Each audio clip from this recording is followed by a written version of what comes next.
89 doctors day special కుటుంబ సభ్యుల medicine పై 50% తగ్గింపు. డాక్టర్ కన్సల్టేషన్ ఉచితం. డైట్ మరియు ఎక్సర్సైజ్ చార్ట్, ఇమ్యూనిటీ బూస్టర్ మరియు ఫ్రీ కౌన్సిలింగ్. అన్ని రకాల అనారోగ్య సమస్యలకు మెడినైన్ తో పరిష్కారం. అయితే మీరు డాక్టరేట్ చేశారు.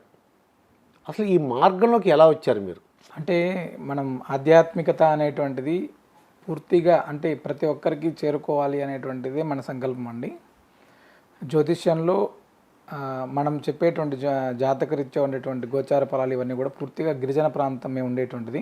నేను ఎందుకు అడుగుతున్నానంటే జనరల్గా మీ వయసులో వాళ్ళు ఏం చేస్తున్నారంటే సాఫ్ట్వేరు, హార్డ్వేరు, అమెరికా వెళ్ళిపోవాలి అలా అనుకుంటున్నారు. కానీ డాక్టరేట్ చేశారు, మీకు ఆ కెపాసిటీ ఉంది, అయినా సరే మీరు ఇటు ఈ మార్గంలోకి వచ్చారు.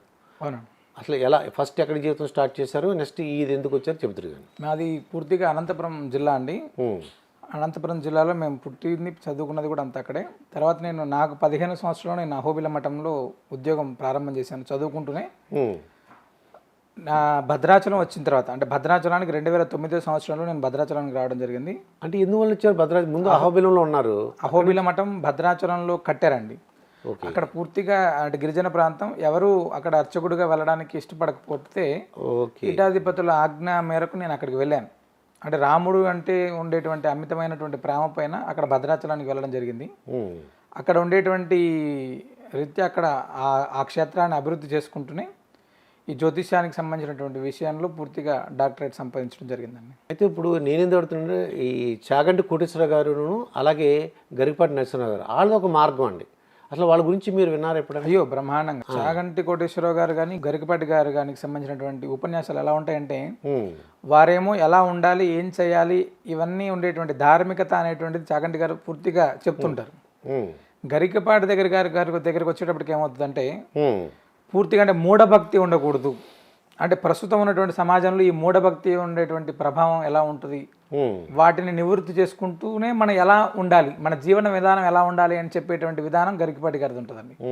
వారిదేమో పూర్తిగా సాంప్రదాయబద్ధంగా మనం ఎలా ఉండాలి, ఎలా చేయాలి అనేటువంటిది. కృష్ణార్జునులు అంటారు కదా, ఆ కృష్ణార్జునులు లాగా వెళ్తుంటారు వాళ్ళు పూర్తిగా. నేను ఎందుకు అడిగానంటే ఒకసారి చాగంటి కోటేశ్వరరావు గారిని నేను ఎయిర్పోర్ట్లో డ్రాప్ చేశానండి. నాకు ఆ అవకాశం వచ్చింది. చేసినప్పుడు ఆయన అడిగానమాట అండి, మీరు ఎఫ్సీలో జాబ్ కదా, దీంట్లోకి ఎలా వచ్చారు అని. అప్పుడు చెప్పారన్నమాట ఆయన ఏం జరిగిందంటే అండి, ఒక ప్రసంగానికి వెళ్ళారు. అక్కడికి వెళ్తే మీకు ఈ దేవుడి గురించి తెలుసా అని అడిగేసరికి ఆయన మొదలుపెట్టారండి. మొదలు పెడితే ఆ వక్త కంటే వచ్చిన ఆయన కంటే ఈయనదే ఎక్కువ విన్నారని అందరూ. ఆయనకు అర్థమైంది, ఓహో అందరూ కూడా అప్పుడు ఉన్న ఫ్రెండ్స్ అందరూ కూడా చెప్పారన్నమాట అండి, నువ్వు బాగా చెప్తున్నావు, నువ్వు కూడా ఇదే కంటిన్యూ చేయి, నువ్వు జాబ్ చేసుకుంటూ చేయమని అన్నారట. అంటే ఈ ఇంటర్వ్యూలు ఎవరు రాకముందు నాకు చెప్పిన సంగతి అనమాట. వాస్తవంగా కూడా పూర్తిగా ఇప్పుడున్నటువంటి తెలుగు ప్రజల అదృష్టం అని చెప్పచ్చు ఒక రకంగా చెప్పాలంటే. అవునండి. ఎందుకంటే వారి ఉపన్యాసాలు విని ఎలా పాటించాలి, ఎలా మానవ ధర్మాలు ఏంటి అనేటువంటిది పూర్తి స్థాయిలో ఈ ప్రజల్లోకి వెళ్తున్నాయంటే పూర్తిగా గరికపాటి గారిది, తర్వాత చాగంటి కోటేశ్వరరావు గారి యొక్క ప్రభావం చాలా ఎక్కువగా ఉంటుంది. అవునండి. ఇప్పుడు మీరు ఈ భద్రాచలం అహోబలం మఠంలోకి ప్రధాన పూజారిగా ఉన్నారు. అవునండి. అయితే ఎక్కువగా చుట్టుపక్కల ఉన్న వందలాది గ్రామాల్లో మీరు తిరిగారు, చాలా సేవ చేశారు. అసలు అక్కడ ఏం సమస్యలు ఉంటాయండి జనరల్గా వాళ్ళ దగ్గర?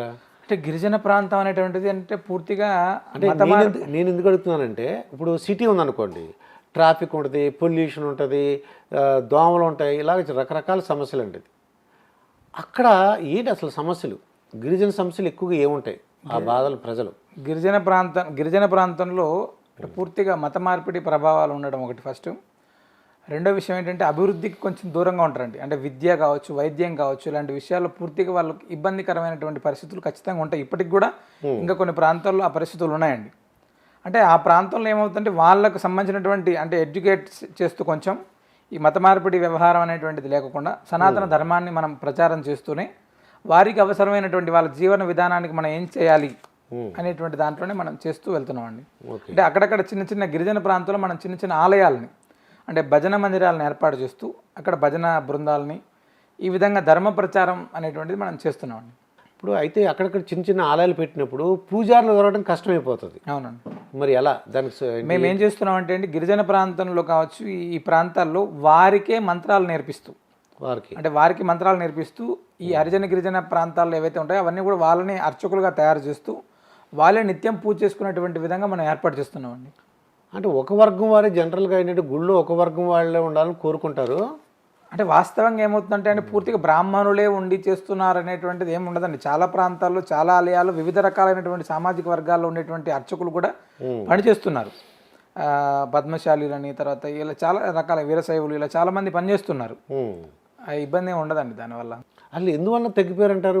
ఇదివరకు కన్నా ఈ పౌరహిత్యం కానీ పూజలు కానీ వేద నేర్చుకోవడం తగ్గిపోయిందండి. అంటే అర్చకుల పిల్లలకి మళ్ళీ కూడా ఈ వేద విద్య అనేటువంటిది నేర్పించకపోవడం అనేటువంటిది పెద్ద సమస్య సార్. అంటే వాళ్ళు ఇక్కడ ఉండేటువంటిది అంటే ఈ దాంట్లో ఉంటే ఇబ్బందులు ఉంటాయి, అంటే పెళ్ళిళ్ళకి సంబంధించినట్టు కానీ జీవన విధానానికి సంబంధించిన ఇబ్బందులు ఉంటాయి అనే ఉద్దేశంతో చాలా వాళ్ళు అంటే సాఫ్ట్వేర్కి కావచ్చు, ప్రభుత్వ ఉద్యోగాలు, వివిధ ఉద్యోగాలకు పంపించేటువంటి ప్రయత్నమే చేస్తున్నారండి. వేద పాఠశాలలు కూడా అంటే చాలా వేద పాఠశాలలు తిరుపతి కావచ్చు, చెన్నయ్య స్వామివారి కావచ్చు, లేకపోతే అహోబిలం కావచ్చు, వీళ్ళందరూ కూడా కాకినాడలో కూడా ఉందండి. కాకినాడలో కూడా ఇలా చాలా ప్రాంతాల్లో వేద పాఠశాలను ఏర్పాటు చేసి చదువుకునేటువంటి పిల్లలకు కూడా వాళ్ళు సెటిల్ అవ్వడానికి కూడా వీళ్ళు కొంచెం డబ్బునిచ్చి ప్రోత్సహించేటువంటి పరిస్థితులు ప్రస్తుతం ఉన్నాయండి. నాకెలా తెలిసి అంటే కాకినాడలో వేద పాఠశాల ఉంటే అక్కడ మాకు స్కూల్ ఉందన్నమాట. మా దగ్గరకు వచ్చి చదువుకునేవారు. మా స్కూల్ ద్వారా పరీక్షలకు వెళ్ళేవారు. ఎందువల్లంటే ఎక్కువగా పెళ్లి చేసుకోవడానికి ఇబ్బంది అవుతుందని చెప్పి అంటే వేదం చదువుకుని చేసుకోవట్లేదని ఎక్కువగా ఉందట. అవునండి. అందుకు ఆయన కొంత అమౌంట్ కూడా డిపాజిట్ చేసి అలా చేస్తున్నారు, ఎంకరేజ్ చేస్తున్నారు. అవును, చాలా సంస్థలు చేస్తున్నాయండి. అన్న చాలా మంది పీఠాధిపతులు చేసేటువంటి కార్యక్రమం అది ధర్మ ప్రచారంలో అది కూడా ఒక భాగంగా చేస్తున్నారండి ఇప్పుడు. అయితే సింగిరి కోన అని విన్నారండి, తిరుపతి దగ్గర సింగిరి కోన అని. లక్ష్మీనరసింహ స్వామి వారు నిలబడి ఉంటారు సార్ అక్కడ. చాలా అద్భుతంగా ఉంటుంది క్షేత్రం. అక్కడ పనిచేసేటువంటి అర్చకులు కూడా చక్రపాణి గారు అని బాగా మాకు మిత్రులు ఆయన. ఓకే. నేను ఎందుకన్నానంటే ఆ స్వామివారి ప్రభావం నేను చూశానండి కళ్ళారా. వర్షం వస్తుంది, విపరీతమైన వర్షం వస్తుంది. పిల్లలతో నేను, నా మిస్సెస్, మా ఫ్యామిలీ మెంబర్స్ వెళ్తుంటే కారులో ఒక చిన్న వాగులాగా వచ్చిందండి, పెద్ద వర్షం. ఇక్కడి నుంచి దండం పెట్టేసుకుందాం అని అన్నానండి. లేదంటే వెళ్దామని చెప్పేసి వెళ్ళిపోయాం. మళ్ళీ వచ్చేసరికి దిగు వస్తుంటే విపరీతంగా వర్షం పెరిగిపోయి అక్కడ వాగులో వర్షం. ఆ డ్రైవర్ అని చెప్పి ఆగిపోరా బాబు అంటే అతను లాగేశాడండి. సగం ఆగిపోయిందండి. సగం ఆగిపోయేసరికి ఒక కారు అది పక్కకు ఒరిగిపోయింది, పక్కకి ఇలా టిల్ట్ అయిపోయింది అనమాట. దాంట్లో వచ్చి బయటికి దిగి అక్కడున్న ఏమో దేవుడు ఎలా వచ్చాడో, కొంతమంది పశువులు కాపర్లు ఉన్నారు అక్కడ, వాళ్ళు వచ్చి మమ్మల్ని గబగబా బయటికి తీసుకొచ్చారండి. ఆ కారు కూడా ఒక గంట తర్వాత బయటికి తీసాం. అంటే ఆపదలో ఉండేటువంటి వాడిని రక్షించేవాడే దేవుడు కదా. అదే అండి. అది ఆ నరసింహస్వామి సింగిరి కోన అంత ఫేమస్ అని వాళ్ళు చెప్పారన్నమాట అండి. అది వాస్తవంగా కూడా స్వామివారు చాలా అద్భుతంగా ఉంటారు, నిలబడి ఉంటారు. ఎక్కడ నిలబడి ఉండేటువంటి నృసింహస్వామి చాలా తక్కువగా ఉంటారు. అది మన ఆంధ్రాలో ఉండడం విశేషం. ఇప్పుడు చాలామంది సామాన్య భక్తులకు కానీ అలాగే కొంతమంది దేవుడిని నమ్మని వాళ్ళకి కొన్ని ప్రశ్నలు వేస్తుంటారండి. ఉదాహరణకి తిరుపతిలో చిరతపులి ఒక పాపని ఏదో తీసుకెళ్ళిపోయింది, అది కొద్దిగా ప్రాబ్లం వచ్చిందండి. అది అందరూ చూశారు. ఈ సామాన్య భక్తులు అలాగే దేవుడు లేడనే వాడు నాస్తికులు ఉన్నారు కదా, వాళ్ళు ఏమంటారంటే దేవుడు ఉన్నాడు కదా మీ వెంకటేశ్వర స్వామి, ఎందుకు ఈ పాపను రక్షించలేదు? అంటే మంచి క్వశ్చనే సార్ ఇది. వాస్తవంగా అంటే భగవంతుడు అనేటువంటిది అది పూర్తిగా నల్లమల అటవీ ప్రాంతం అండి. తిరుమల తిరుపతి దేవస్థానం ఉండేటువంటిది పూర్తిగా నల్లమల అటవీ ప్రాంతం, వన్యప్రాణులు ఉండేటువంటి ప్రాంతం అది పూర్తిగా. అంటే అవి ఉన్న ప్రాంతానికి మనం వెళ్తున్నాం, మనం ఉన్న ప్రాంతానికి అవి రాలేదు. ఆ సమయంలో మనం చాలా జాగ్రత్తగా ఉండాల్సినటువంటిది బాధ్యత కూడా మన పైన కూడా ఖచ్చితంగా ఉంటుందండి.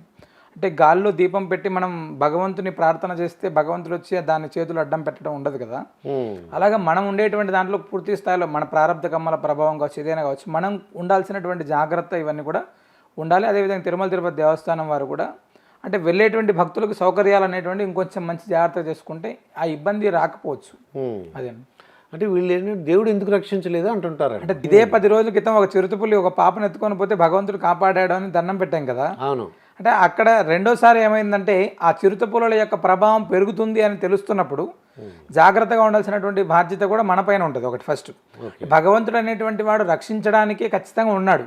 అంటే ఆ అమ్మాయికి సంబంధించినటువంటి విషయంలో జరిగినటువంటిది అయితే అక్కడ అజాగ్రత్త అనేటువంటిది స్పష్టంగా కనపడుతుంది. నాకేమనిపించింది అంటే దేవుడు ఆ పాపకి ఉన్న ఆయుష్ అప్పటి వరకే ఉందండి. అంటే మనం ఆ మాట చెప్తే ఏమవుతుందంటే అంటే చిన్నపిల్లల్ని ఈ విధంగా చేస్తారా అంటే ఆయుష్ దేవుడు అది అంత పాప బతికే కాలం అదే ఉందమ్మా నేను అనుకున్నాను పర్సనల్గా. అది ఉండొచ్చు, అంటే ఖచ్చితంగా అదే ఉండొచ్చు.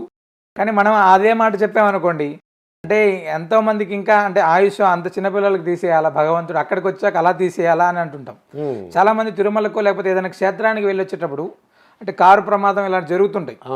ఆ జరుగుతున్నప్పుడు అంటే మనలో ఉండేటువంటి అజాగ్రత్తను ఎవరు అక్కడ గమనించరండి. అంటే క్షేత్రానికి వెలుస్తూ దెబ్బలు తగిలాయో లేకపోతే క్షేత్రానికి వచ్చి మరణించారని ఏదో చెప్తుంటారు తప్ప ఆ సమయంలో అంటే మనం చేసేటువంటి డ్రైవింగ్ కావచ్చు, ఇప్పుడు మనం ఎంత చాలా చక్కగా వెళ్తున్నా అవతల వ్యక్తి వచ్చి తగిలిచ్చేటువంటి ప్రభావాలు ఉంటాయి. ఇవన్నీ కూడా ఏమవుతుందంటే మన యొక్క కర్మలను బట్టే ఉంటాయండి అవన్నీ కూడా. అది ఈ కర్మ సిద్ధాంతం నమ్మితే వాళ్ళకి అర్థమవుతుంది. ఇంకో ప్రశ్న ఏంటంటే ఎక్కువగా వీళ్ళు దేవుడు నమ్మని వాళ్ళు దేవుడు ఉన్నాడని ఎలా రుజువు చేయి అంటుంటారండి. అంటే వాళ్ళతో మనం ఎలా మాట్లాడాలి? అంటే భగవంతుడు ఉన్నాడు అని ఇప్పుడు మన తల్లి తండ్రులు ఉన్నారు, మనం వాళ్ళని నమస్కారం చేస్తున్నాం. అంటే భగవంతుడు అనేటువంటి వాడు ఒక తల్లి గర్భంలో ఒక శిశువుని పెట్టి 9 నెలలు రక్షించి ఈ భూమి మీదకి వస్తుంది. ఈ భూమి మీదకి వచ్చినప్పుడు ఆ 9 నెలల గర్భంలో ఎవరు ఆ బిడ్డకు ఇచ్చేటువంటి శక్తిని కావచ్చు, ఆయుష్ని కావచ్చు, వివిధ రకాలైనటువంటి అవయవాలను ఇచ్చేటువంటి వ్యవస్థ అంతా కూడా భగవంతుడు ఏర్పాటు చేస్తేనే అవి అవుతుంది. రెండో విషయం ఏంటంటే ఈ పుట్టినటువంటి బిడ్డ మనం కనీసం ఒక 5-6 సంవత్సరాల కాలం పాటు చాలా జాగ్రత్తగా చూసుకుంటే వాళ్ళ యొక్క నడవడం దగ్గర ఇవన్నీ అవుతాయి. అదే ఒక పక్షులకో లేకపోతే ఒక ఆవుకో లేకపోతే జంతువుకో బిడ్డ జన్మనిస్తే 24 గంటల్లో లేచి నడిచి దానిపైన చేసుకుంటుంటుంది. అంటే దేనికి సంబంధించినటువంటి వ్యవస్థని భగవంతుడు దానికి ఏర్పాటు చేస్తేనే అవుతుంది. ఇదే ఆవుకు బిడ్డ పుడితే ఒక 4 సంవత్సరాల దాకా దాన్ని మోసే పరిస్థితి ఉంటుందండి? ఉండదండి, ఉండదు కదా. వెంటనే లేచిపోతుంది. అట్లా అంటే దేనికి అవసరమైనటువంటివన్నీ కూడా పూర్తిగా ఒక పిచ్చుక గూడు కడుతుంది, ఒక ఆర్కిటెక్చర్ కూడా ఆర్కిటెక్చర్ చదువుకోవాలి కదా అది. అలాగే భగవంతుడు అనేటువంటి వాడు ఏం చేస్తాడంటే మనకు కావాల్సినటువంటివన్నీ కూడా ఏర్పాటు చేయడమే ఆయన పని. ప్రకృతి అనేటువంటిదే భగవంతుడు కదా. అది నాస్తికులు ఉన్న వాళ్ళ ప్రశ్న ఏంటంటే మీ దేవుడు మీకు డబ్బులు ఇచ్చాడు, ఆ డబ్బులతో మళ్ళీ మీరు కొబ్బరి కొని పూజా సామాగ్రి కొని అదే శారీ కొని లేదా బట్టలు పెట్టి ఎన్ని ఏంటి దేవుడు ఇచ్చిన డబ్బులు అంటున్నారు కదా, మళ్ళీ మీరే ఎందుకు ఇవ్వాలి, లేదా దక్షిణ ఎందుకు వేయాలి, హుండీలో ఎందుకు వేయాలి అలా అడుగుతున్నారండి. అంటే హుండీలో ఎందుకు వేయాలి, లేకపోతే భగవంతుడికి సంబంధించినటువంటివి ఏదైనా మనం సమర్పించాలి అంటే ఎవరి దగ్గరికైనా వెళ్ళినప్పుడు ఒక పద్ధతిగా సాంప్రదాయంగా మనం ఏదైనా తీసుకొని వెళ్ళడం మన పెద్దలు మనకి ఇచ్చినటువంటి ఒక ఆచారం. పెద్దవాళ్ళని కలిసేటప్పుడు మర్యాదపూర్వకంగా మనం వెళ్తాం. భగవంతుడు అన్ని ఇచ్చినప్పుడు ఆయనకు కృతజ్ఞత తెలపడం అనేటువంటిది మనం పెట్టుకున్నటువంటిది. అంటే భగవంతుడు వచ్చి నువ్వు 100 కొబ్బరికాయలు కొట్టమని ఏ భగవంతుడు చెప్పలేదు. మనం కృతజ్ఞతాపూర్వకంగా భగవంతుడికి కొబ్బరికాయ అనేటువంటిది పూర్ణ ఫలం కాబట్టి మనం అందిస్తున్నాం. ఇప్పుడు పూజా సామాన్లు ఇవన్నీ కూడా ఆయన వచ్చి ఇవన్నీ ఏర్పాటు చేస్తేనే అవుతుంది అని. శ్రీకృష్ణ పరమాత్ముడు ఒక తులసికి తూగాడు కదా. అవును, భగవంతుడు నాకు ఆ బంగారంతో తూగలేని తులసి దళానికి తూగాడు. అవును, మరి అవి కూడా తెలుసుకోవాల్సినటువంటి విషయాలండి.